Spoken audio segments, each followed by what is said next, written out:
Before I ask you to sit down, could we thank David Wright, our piper from the Perth and District Pipe Band.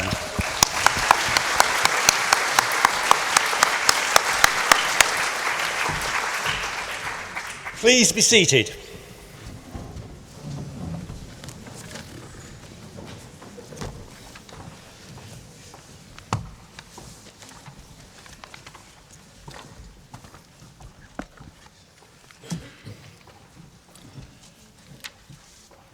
Madam President, former Chairman, delegates, fellow members and friends, welcome to Perth and the 90th Annual General Meeting of the Royal Scottish Country Dance Society and our first autumn gathering. Welcome also to the members who cannot join us today but are watching the video stream of the meeting, either live or at a more convenient time over the next few days. If this is your first AGM, and especially if it is your first time as a delegate, don't worry. It is my job to guide you through the agenda, and hopefully we can all have a pain-free afternoon. I take it that you can hear me, and if you haven't already guessed, I am Andrew Kellett, Chair of the Society. On my left is our Chair-elect, Lorna Ogilvie, and always at my right hand is our Treasurer, Bill Cant. Our Honorary President, Jean Martin, is on the floor, not literally, and she will join us on the platform when we've presented the scrolls. Before moving on with the agenda, I must cover some housekeeping points. Fire exits are over there at the back, and over there to your left. Delegates should have registered and collected a copy of the agenda, a summary version of the annual report, minutes of the last AGM, and your voting card. The agenda, the minutes, the summary, and the full Trustees Report have previously been emailed to your branches and to delegates for whom we've got an email address, and that's most of you. Observers should be able to see the agenda and the summary report for your information. Only delegates and members of the board and former chairman can address the meeting, and only delegates can vote. I will describe the voting arrangements later. Let's proceed. I have great pleasure in reading a message from the Society's patron, Her Majesty the Queen. Please convey my warm thanks to the Management Board and members of the Royal Scottish Country Dance Society for their loyal greetings sent on the occasion of their 90th Annual General Meeting, which is being held during their autumn gathering from the 1st to the 3rd of November. As your patron, I much appreciate your kind words and in return send my best wishes to all concerned for a most successful weekend. Signed, Elizabeth R. Item 3 on the agenda is the presentation of the scrolls. Every year, the Society presents a Scroll of Honour to a very small number of members who have given truly outstanding service to the Rscds.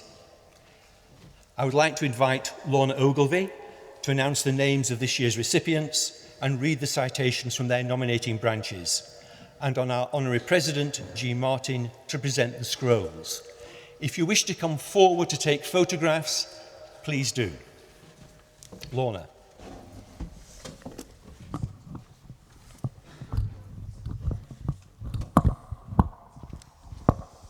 I'll just hold it. The citation for the Scroll of Honour presentation to Katherine Elliot Shaw. Katherine will be presented with her Scroll of Honour at the branch Christmas dance. Katherine has been a dedicated and skilled teacher for almost 30 years at London, Canada branch. She started to dance aged 7, and it has been a lifelong passion. Since attaining her teacher's certificate in 1990, she has taught branch classes and been active in devising programmes for monthly dances and special events, whilst also organising demonstrations. She has devised many dances in recognition of special people, places and events. The branch recognises her very personal role in attracting and welcoming new members. Katherine mentors new teacher candidates, and she has taught many Scottish country dancing workshops throughout Canada and the United States. From 1991 to 1999, Katherine and her husband managed TAC Sound, doubling the inventory of recordings and adding more musicians. They managed the technological changes from records to tapes and finally CDs, and oversaw the production of the CD From Scottish Shores. Katherine served as Vice Chairman of TAC from 2000 to 2002, directing summer school during this time. She was then Chairman from 2002 to 4 and is now an honorary life member of TAC. Katherine is awarded the Scroll of Honour for her ongoing dedication, love and promotion of Scottish country dancing and Scottish music.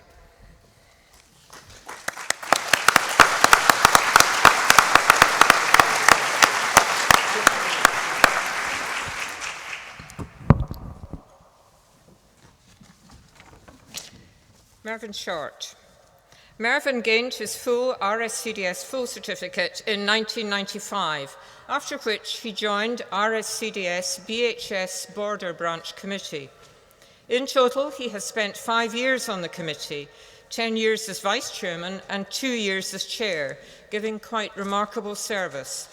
Currently, he coordinates the branch teaching, involving the weekly general class, the bi-weekly advanced class, and the annual day school for dancers and musicians.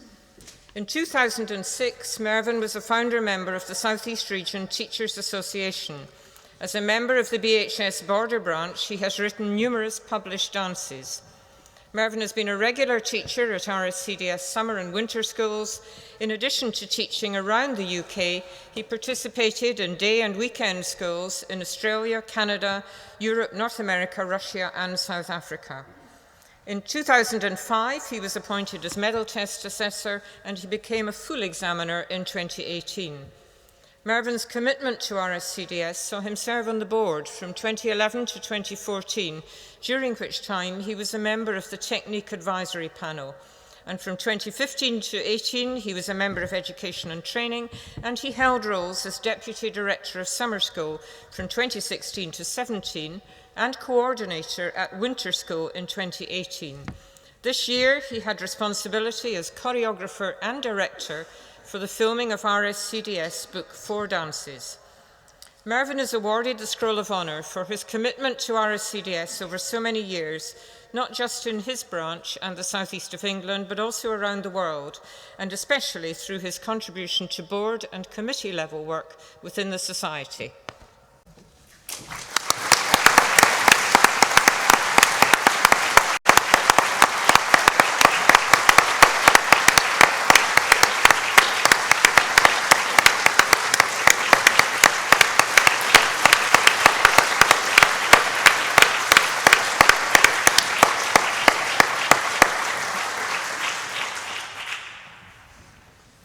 James Stott, known to us all as Jim, learned Scottish country dancing as a schoolboy in Aberdeenshire. A stalwart supporter of Aberdeen branch, Jim served on the committee during the 1990s, taking over the chair from 2001 to 3.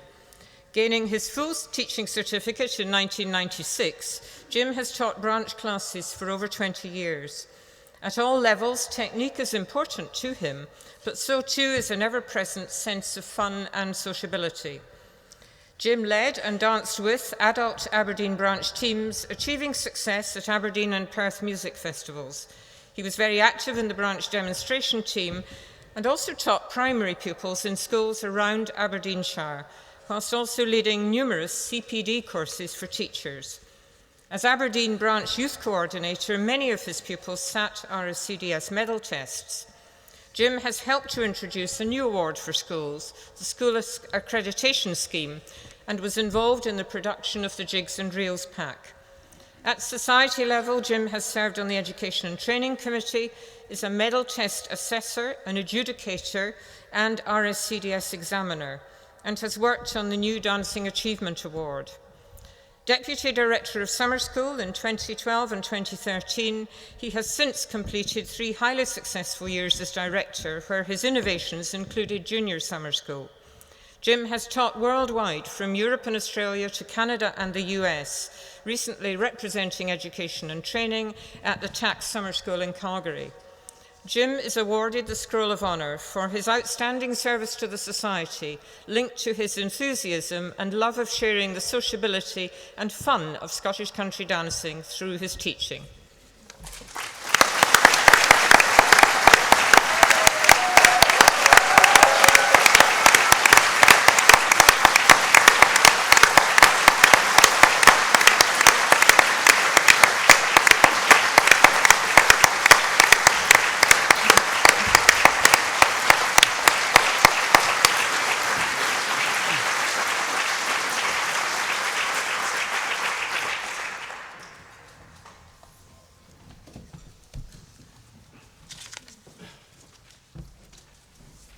Thank you very much, Lorna, and congratulations again to all three recipients. We'll now proceed to the formal part of the meeting.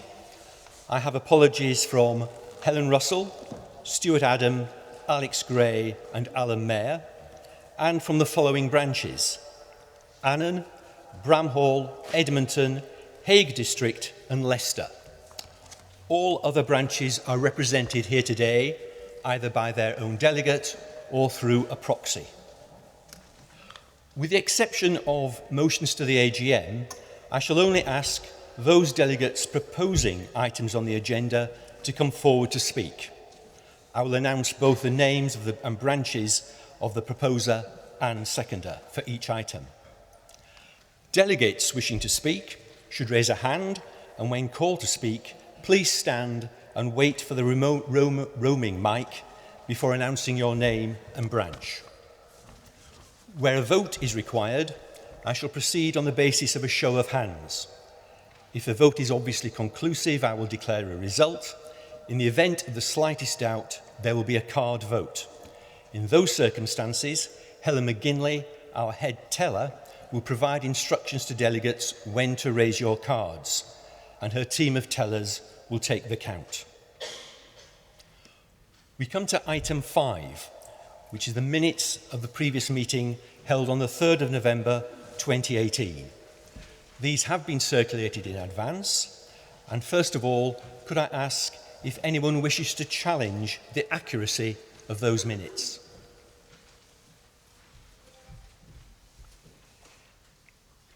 If not, I call on Lynn Wood, Aberdeen branch, to propose the adoption of the minutes, and the seconder is Andrew Locke of Cheshire branch.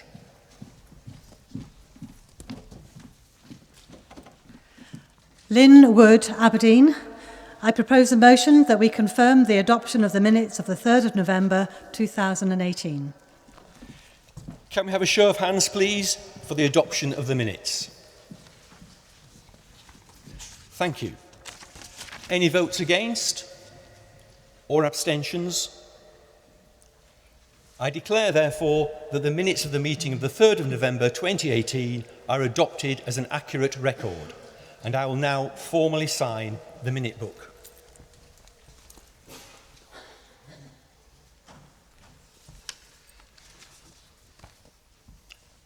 I see the next item is an invitation to me to make a few remarks. We've already had a great autumn gathering. If you came to the teachers' conference yesterday, you will hear that the new course for training instructors in Scottish dance is almost complete and nearly ready for launch. Yesterday, we had a fantastic dance in the main arena, and I'm sure we're going to have an equally good one tonight. This morning, we launched our new book of 30 popular dances, another 30 popular dances. It's a truly impressive publication, unlike anything the Rscds has produced before. And over the lunch period, the Rscds Scottish Schools Working Group were meeting with John Swinney, MSP, Deputy First Minister of Scotland and Cabinet Secretary for Education. You'll be hearing more about that in due course. Coming at this point in the agenda, I feel I'm the warm-up act for the main item which is, of course, the Trustees Report, which Bill will present shortly. But I would like to just say that reading through that report, either the full version or the summary, anyone must be impressed at the huge scale of effort that many, many people have put in to the hard work of the Rscds over the last year. The board, the committees, many volunteers and our hard-working staff have all made a magnificent contribution. And one of the privileges of being chairman is that I can see the hard work that so many people are doing.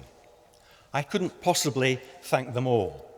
But what I would like to do is just pay particular credit to people retiring from the board: Malcolm Brown, our convener of education and training, and also Trevor Clark and Clive Warren-Smith, all of whom have worked tremendously hard on behalf of the Society.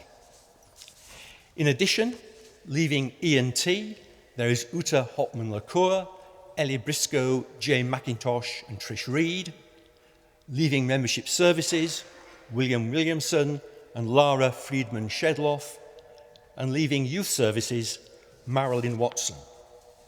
And I would, in addition to that, Mike Greenwood has left our staff to pursue a new life in Australia, and we welcome Debbie Morris as our new Marketing and Communications Officer, and Claire McGregor, our new Office Manager at Coates Crescent.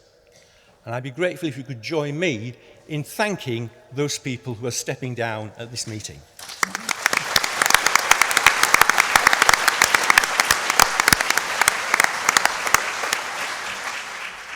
Reading through the report, you will see that membership rose slightly in the last year.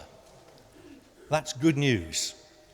Encouraging news. It was only a slight increase, not yet worth celebrating.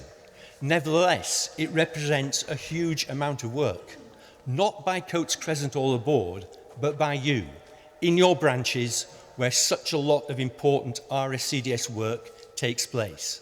It's through your efforts that we've managed to report an increase in membership this year. So from me and the whole board, thank you in your branches for all that you have achieved to promote the Rscds. You could clap yourselves if you like.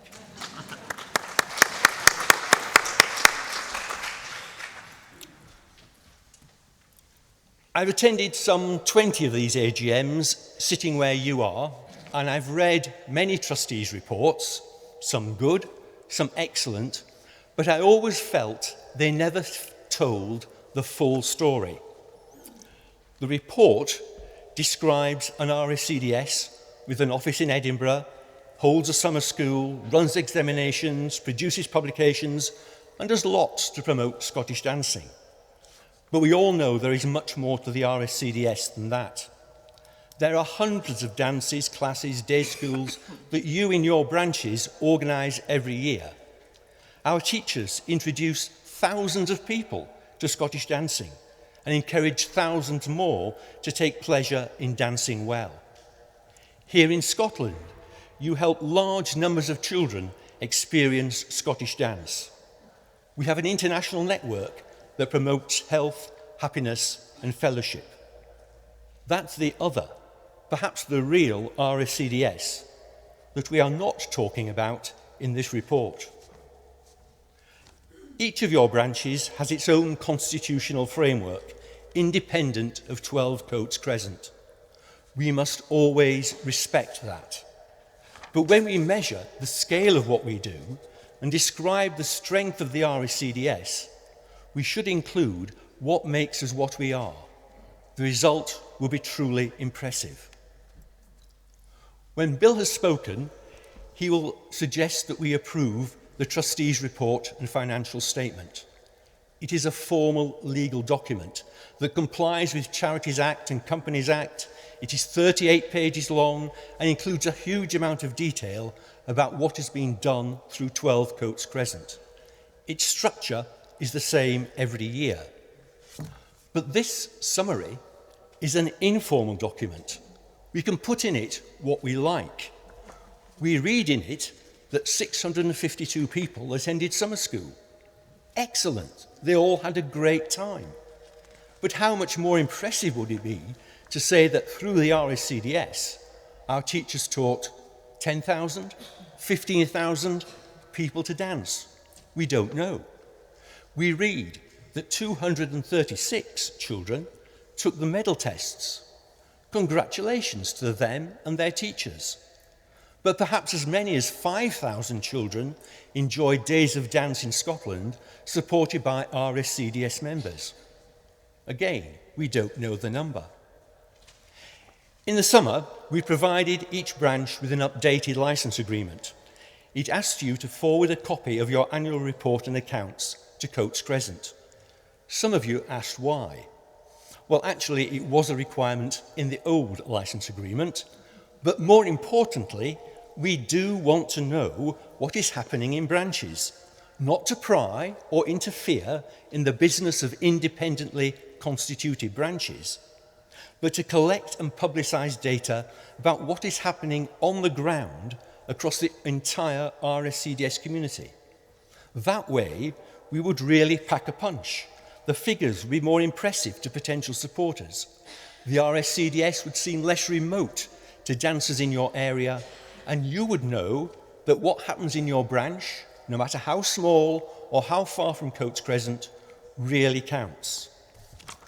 I think this is really good, but we could do a lot better. Do please send us your information. Bill, it's time to refocus on this year, or actually last year, and the Trustees Report and financial statements for the year ended the 31st of March 2019. After Bill's presentation, I will invite you to ask questions or seek points of clarification from Bill. He will then propose the formal adoption of the report, and that is the point at which you can raise objections if you wish to do so. Bill. Mr. Chairman, Madam President, ladies and gentlemen, we've already seen this document, which is the Trustees Report and financial statements for the Society for the year to 31st March 2019. They were approved by the Management Board on the 29th of June and duly signed by the auditors on the 5th of July. As Andrew has already alluded to, there are 38 pages of this document which has been available on the Rscds website since July, and you'll be pleased to know I don't intend going through it line by line. The first 12 pages provide details, Andrew has alluded to this already, about the Society's achievements and activities throughout the year, and also reminds us of our legal requirements for reporting as a company limited by guarantee. If you've not already read these pages, I would encourage you to do so.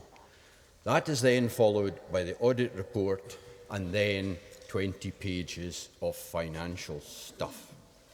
Many of you, as Andrew has already alluded to, will have received a copy, in fact probably all of you, have received a copy of the summary version, which again reminds us what we have achieved, and I have attempted to summarise the financial position in 4 pages in the financial summary.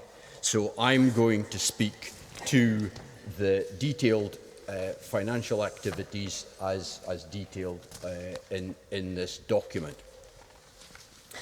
It starts, obviously, the detailed statement of financial activities attempts to summarise the income and expenditure of the Society all on one page. And it has a comparison with the results for 2018. Now, everybody likes to start at the bottom line. So if you go down to the bottom of the page, it says that during the year to 31st of March, the Society made a surplus of £47,504 compared to the surplus the previous year of £81,627. Now, before we go and congratulate ourselves about this surplus, let me take you up to the top line, which says that we received donations and legacies of £47,019. And within, which is up obviously from previous years. We do not budget for these legacies. They are very much appreciated, and those over £1,000, like the significant legacy within this number, go towards the longer term development of the society. As you will see on my figures, membership subscriptions were slightly down. Don't panic, it's not two different stories up here. There are timing differences on memberships, and the numbers of members probably show a truer picture than the subscriptions. You will see that summer school and winter school income, 420,000 from summer school, is up from previous year. Winter school was also up from previous year. Educational activities looks a lot higher than previous year.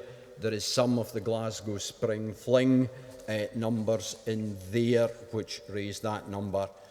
Sales of CDs, music and books down slightly, reflects the downloading of tracks rather than possibly buying individual CDs. And basically that takes us down to a total income of 938,000 compared to 8,790 in the previous year. Below that, we've listed down the charitable, the cost, the expenses of the activities. Summer school, that's Jim Stott again.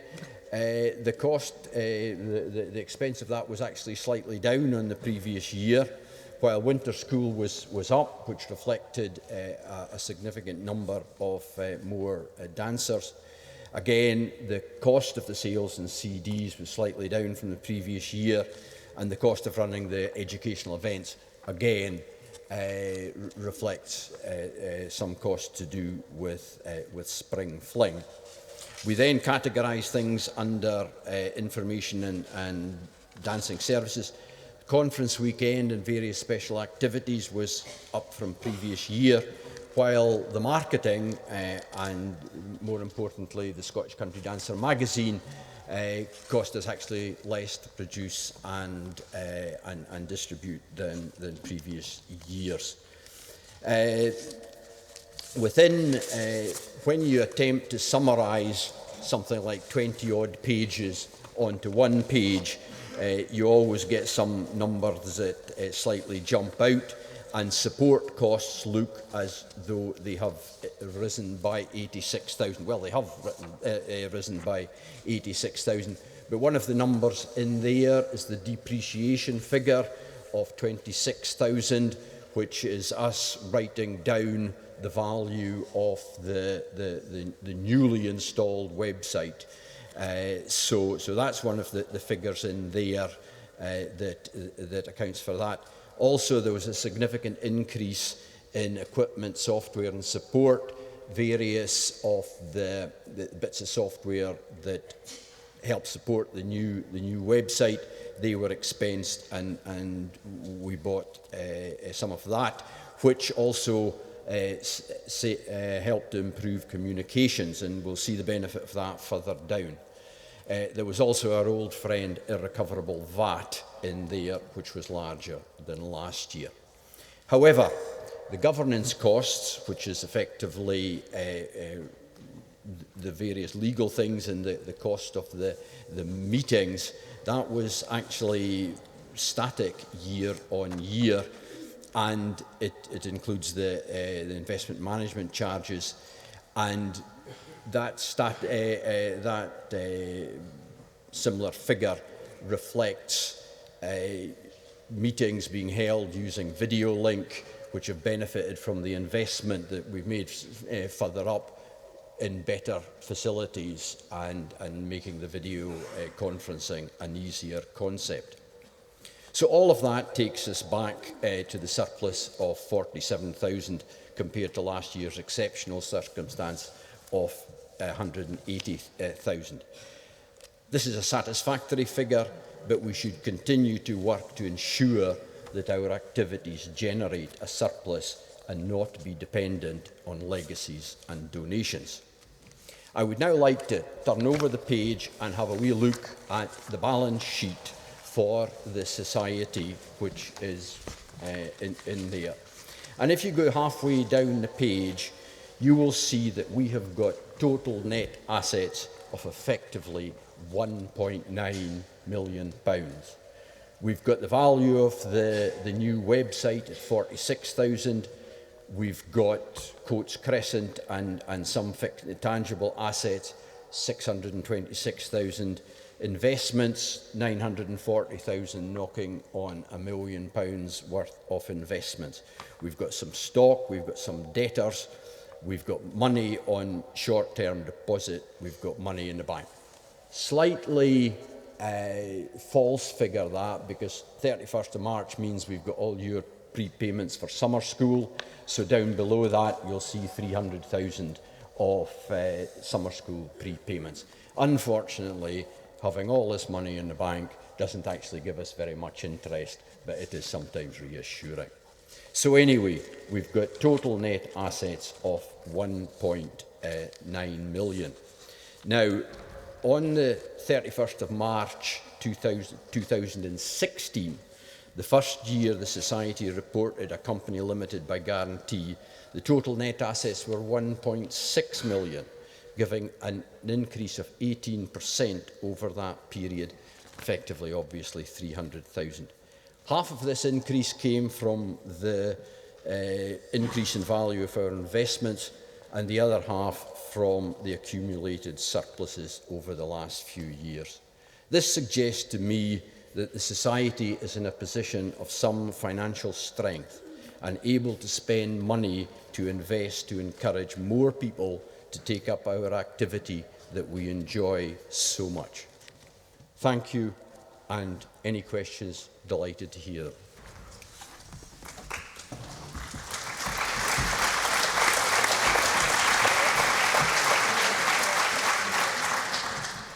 Thank you, Bill. Would any delegate like to ask a question or seek some clarification from our Treasurer on the report and the accounts?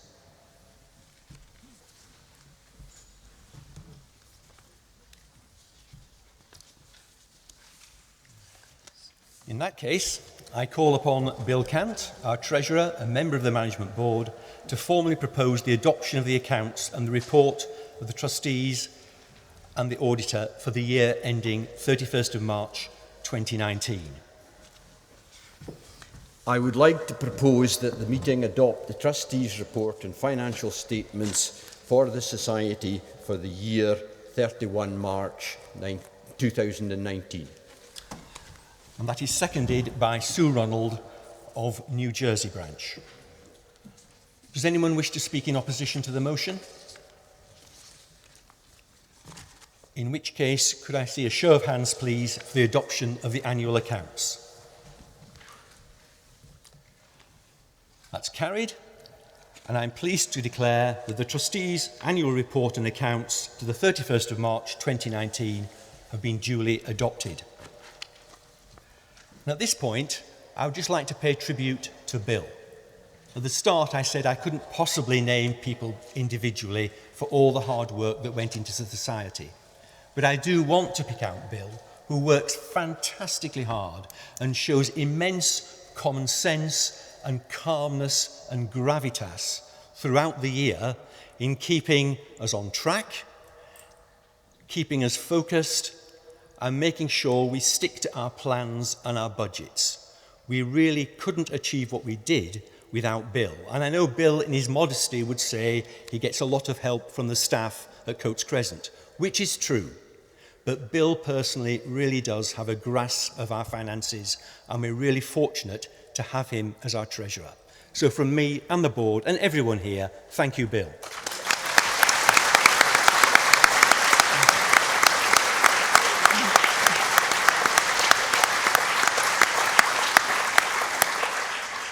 The next item is the appointment of the Auditor. And again, I call on Bill, our Treasurer, to propose the appointment of Alexander Sloan, Chartered Accountants, as Auditor. And this is seconded by Linda Gall also of the Management Board. Mr Chairman, ladies and gentlemen, Alexander Sloan Chartered Accountants have been the Society's auditors for many years.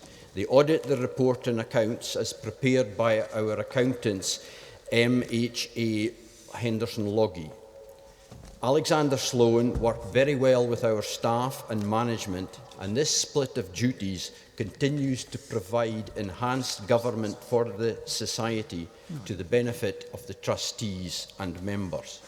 Therefore, I would like to propose that the Society reappoints Alexander Sloan Chartered Accountants as the auditor.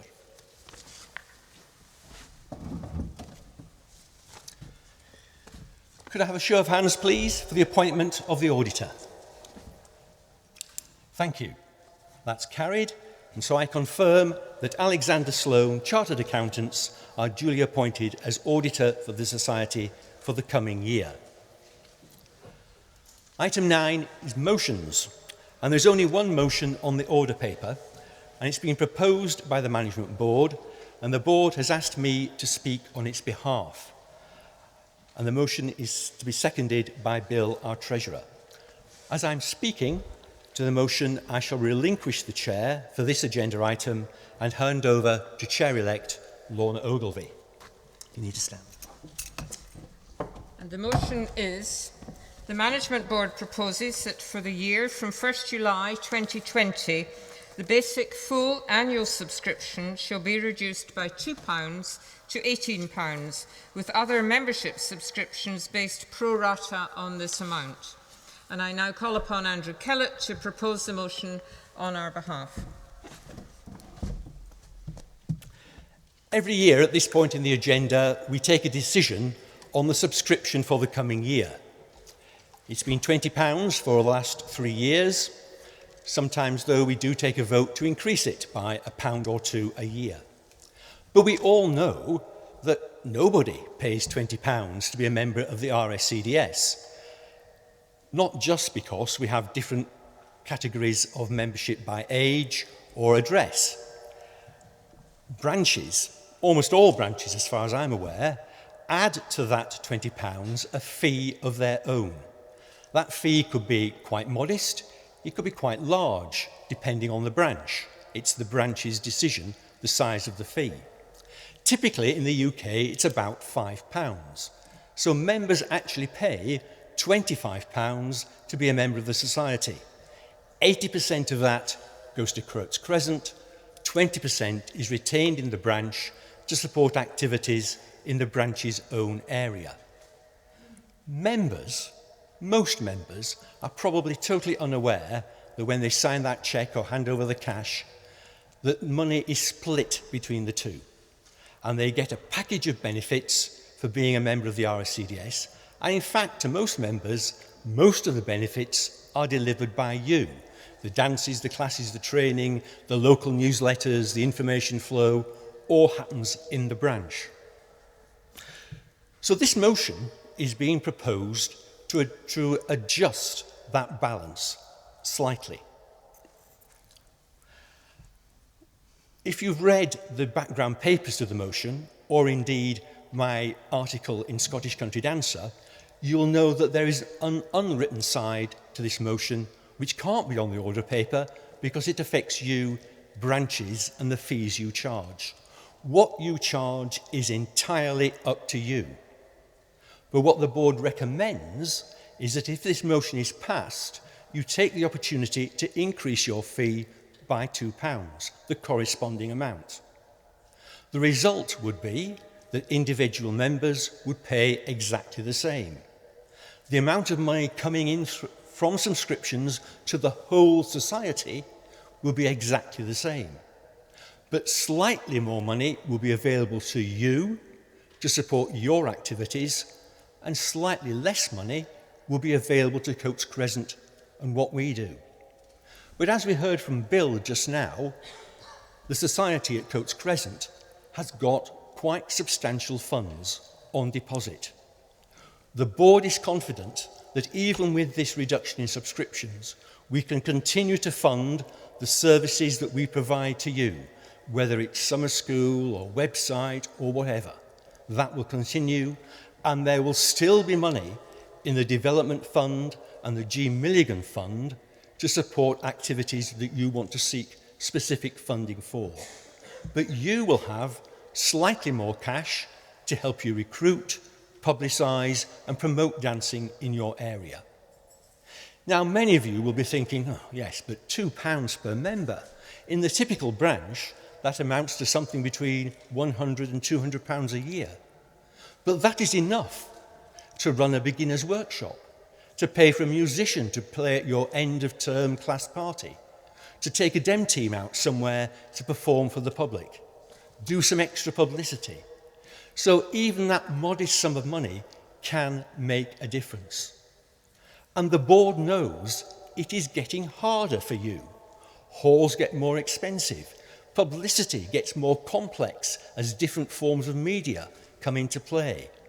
We find it more difficult to persuade people to teach our classes, give up their free time. So we're sure a little extra cash will help you.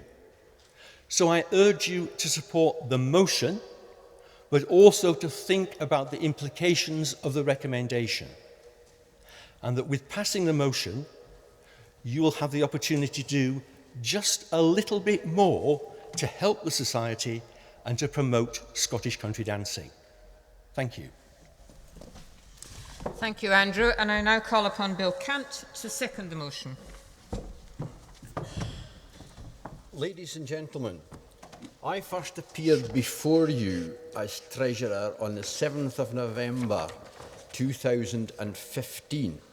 And the third motion that I proposed that day was that the full annual subscription shall be £20, which was effectively an increase in £2.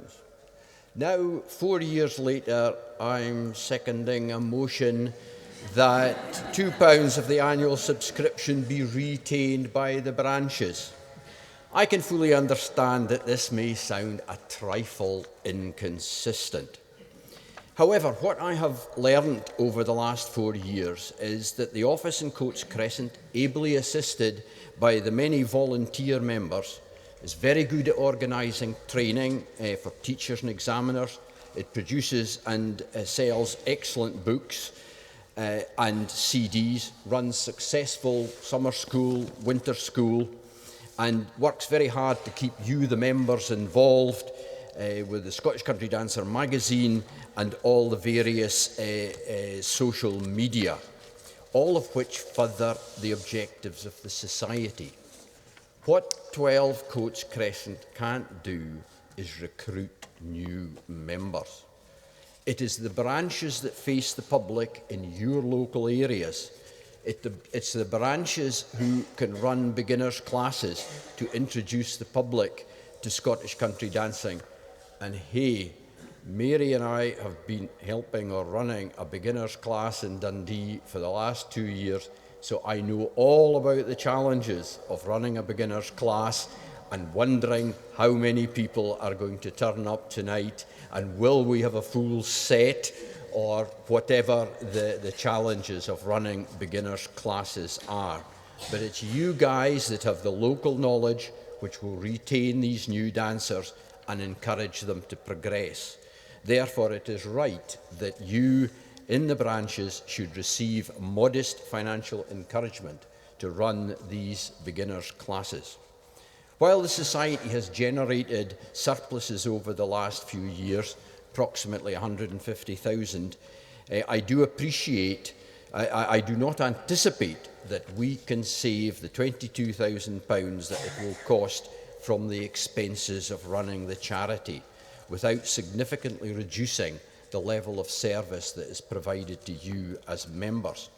Therefore, I anticipate that the Society will have to dip into its reserves to fund this initiative, effectively investment in the future.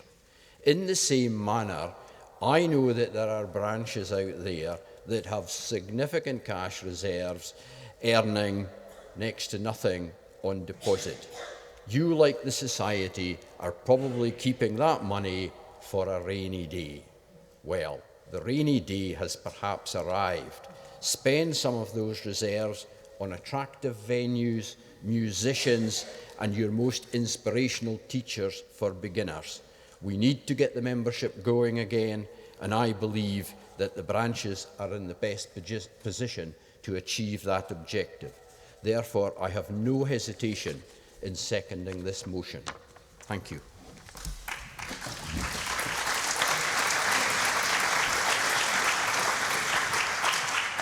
Thank you, Bill. Are there any comments from the floor?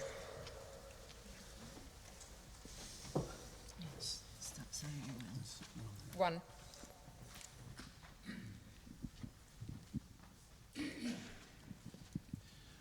Thank you very much. Simon Wales, London branch, speaking on behalf of the branch committee. We discussed this in some detail, and we decided that we would be opposing this motion for the following reasons. As one of the larger branches, you would expect us to be more in favour of receiving about £1,000 back into our coffers. But in London, that would just pay for one decent hall for an event. We feel that the money is much better spent on a global level by the Rscds to raise the profile of Scottish country dancing on a global basis, and then this would trickle down to the branches. Who outside the Rscds has heard of the Rscds? How many people who dance necessarily have heard of the Rscds? We feel that the money better spent by HQ in terms of management, in terms of staffing, in terms of more promotion of Scottish country dancing globally would be much better. We've seen from the accounts that this year's surplus is almost exactly the same figure as donations. Without those donations, we would just be breaking even. How long are we proposing to continue running at a deficit before we run out of reserves in the society as a whole? The other point is that if branches were finding themselves short of funds to spend, they could quite easily raise their local budget by £1 or £2, their local subscription, to pay for events that they want to run.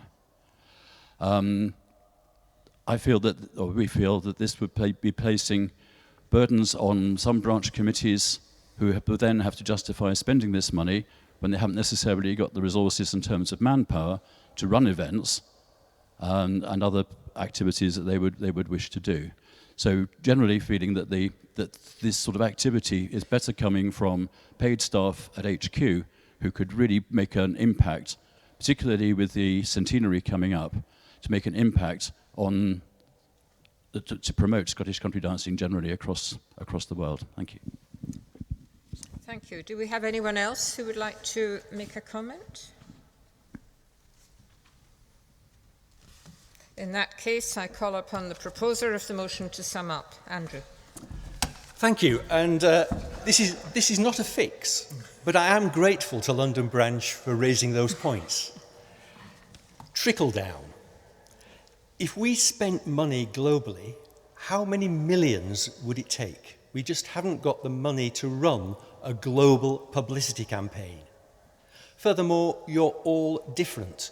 The way we would publicise Scottish country dancing in Scotland is different from the way we would do it in different parts of the world.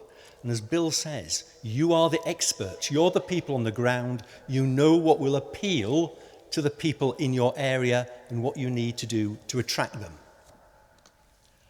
London worried about us running out of money. Well, as Bill said, it's going to be a while before we run out of money.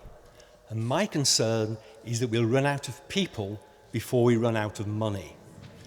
Not just members, but the people who are going to serve on our committees, the people who are going to teach our classes, the people who are going to knock on doors and say, I'm going Scottish dancing tonight, why not come with me? It's people on the ground that we need, not money in the bank.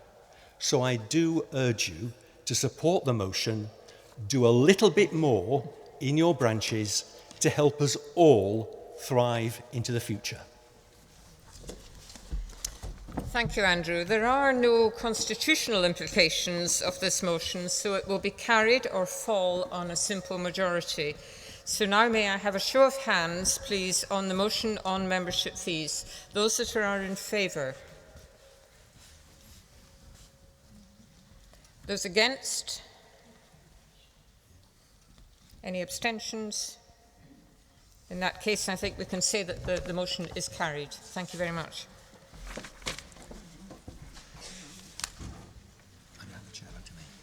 And I'll hand the chair back to Andrew.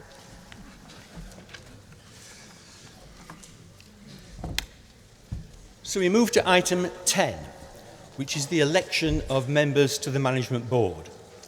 And as you are aware, no nominations were received, so an election was not required. As a consequence, the board will be 4 members below its maximum permitted strength. This will not prevent the board from carrying out its responsibilities, but it is likely that appointments will be made under the terms of Article 30 to fill some gaps until the next AGM.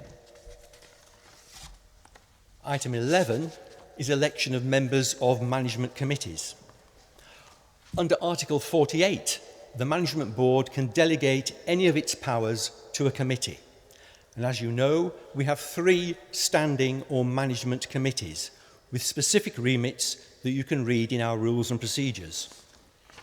Each year, elections are held to fill vacancies on those committees. And there were 4 vacancies on the Education and Training Committee, 3 for 3 years and 1 for 1 year. They are different years so that we don't find ourselves in the future in a situation where everybody has to stand down at the same time. So the 4 people elected by you to serve on the Education and Training Committee are Mervyn Short, Anne Robertson, Deirdre McCuish-Bark, and for 1 year, Chris Ronald. There are 3 places on the Youth Services Committee, 2 for 3 years and 1 for 1 year, and you have chosen that Malin Alton-Muller and Philippa McKee should serve for 3 years, and Margaret Lambourne for 1 year. Under the power of Article 48, the Board confirms the appointment of the members of the management committees who have been duly elected by branch delegates. And would you join me, please, in congratulating the successful candidates?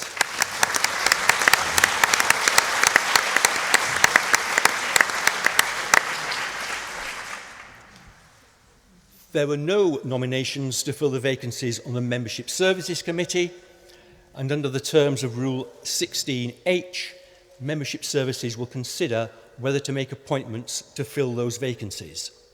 Any appointment will be subject to confirmation by the Management Board. As well as congratulating the successful candidates, I would like to commiserate with the unsuccessful candidates. Don't be downhearted.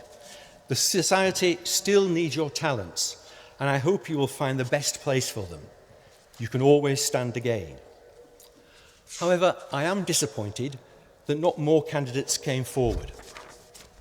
A society like ours flourishes on the work of its volunteers, and I know that many of you give a huge amount of time to your branch, and some of you have already served on the board or committees. But we do need members to come forward. If not, all that we read about in the Trustees Report will cease. Or a dwindling number of long-serving board members will appoint familiar faces to fill vacancies, and the board and committees will lose touch with you, the members, and the people who dance in your branches and your local areas. So when you're back in your branches, please think about whose name you'd like to see on the ballot paper next year and persuade them to step forward. I say that knowing that many branches are themselves finding it difficult to persuade members to stand for branch committees. This too is disappointing. Scottish dancing is a wonderful activity that thousands of people enjoy. We are maintaining tradition. We are furthering culture. We are teaching 3-beat Padabasque. And above all, we are transforming lives for the better through Scottish dance. I want to conclude, and those of you who have entered the sweepstake and said the meeting will close at 3 should start to get excited. I want to conclude by reading a letter from a young lady called Kelly. It was published earlier this year in The Reel, the London magazine. I used to dance, I said, as the bagpipes played.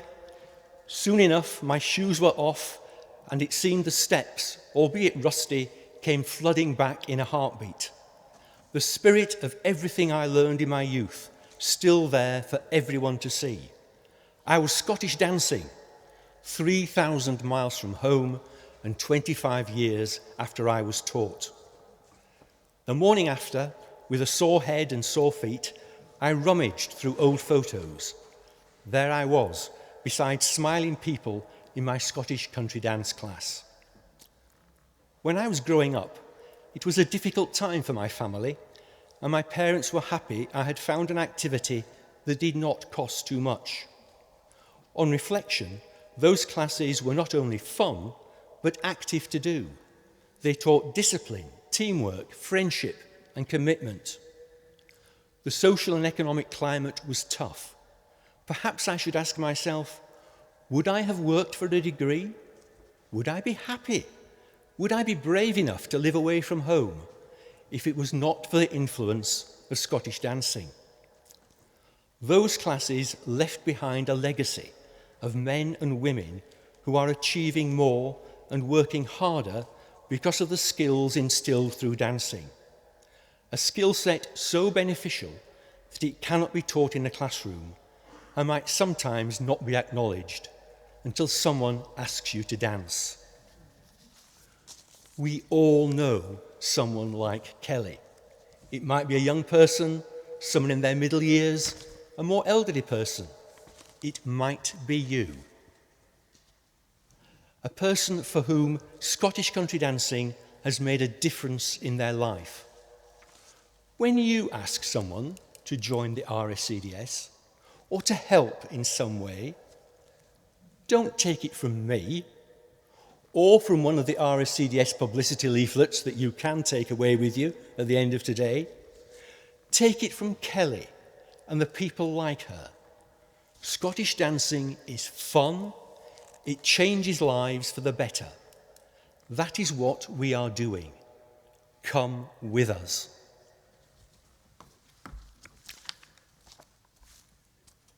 So before I close the meeting, I would like to call on Sue Porter, Oban and Lawn Branch, to give the vote of thanks.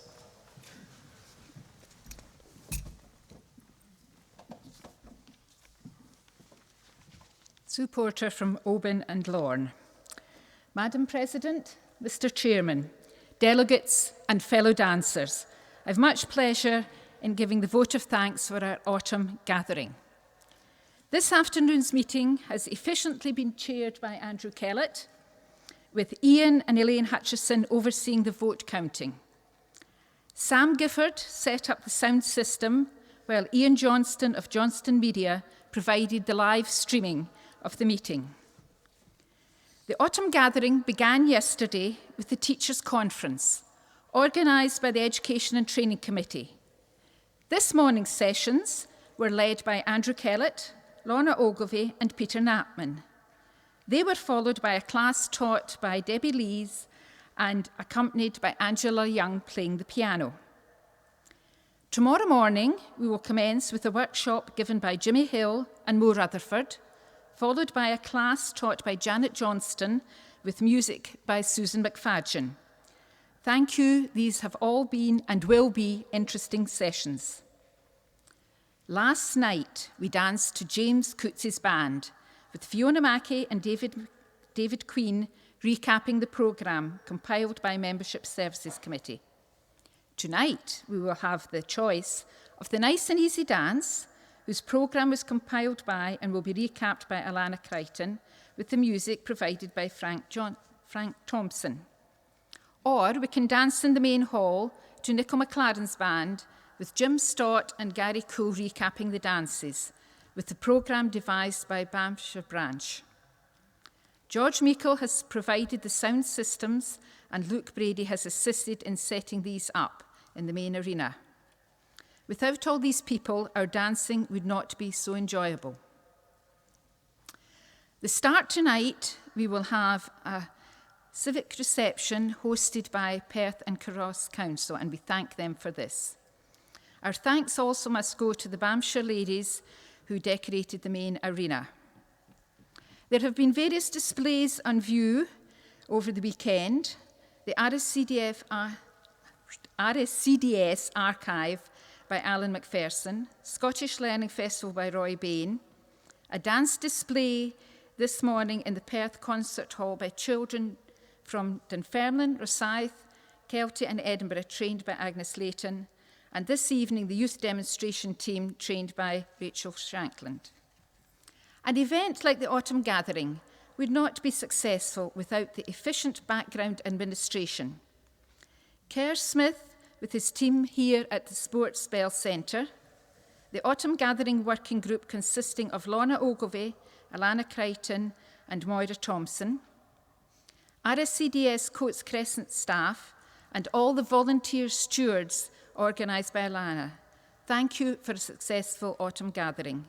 But lastly, to all those delegates and dancers who have come from all the airts to participate in our Autumn Gathering, thank you, safe home and haste you back.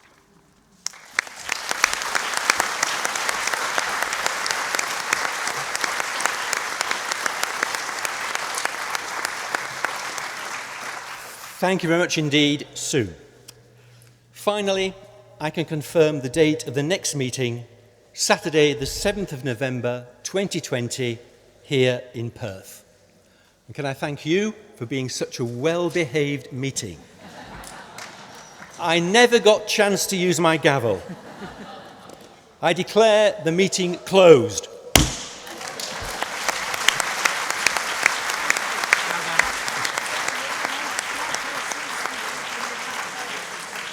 Sorry.